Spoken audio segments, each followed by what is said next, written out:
The Constraint Manager in OrCAD X has been industry-leading for over 2 decades.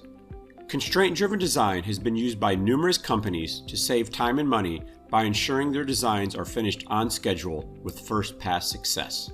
Constraints can be used to ensure correct design from these different perspectives.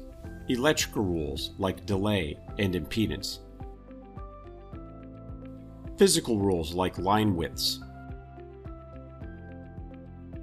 Spacing between different conductors. Manufacturing and assembly. And finally, 3D spacing.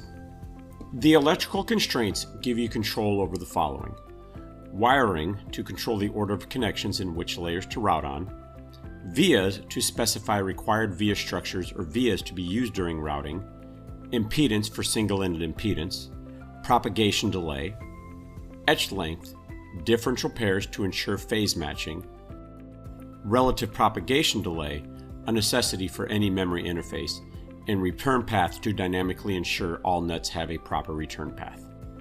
All electrical constraints are analyzed and verified using an integrated and highly accurate field solver. This is foundational to first-pass signal integrity and power integrity sign-off success. Constraints can be entered in OrCAD X Capture so the rules are a part of the design definition, just like the BOM in the netlist. Constraints pass seamlessly to layout and are merged with any constraints entered by the PCB designer. The manufacturing constraints will drive first-pass fabrication success.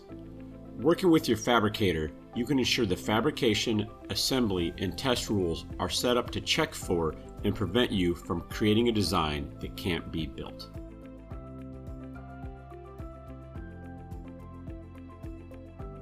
Constraints can be assigned to nets, buses, differential pairs, net groups, or layers. You don't have to constrain everything, you only need to constrain what is important.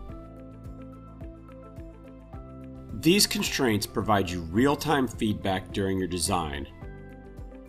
You get guidance while you're routing, you get feedback while you're doing delay tuning, or doing 3D placement during all aspects of your design.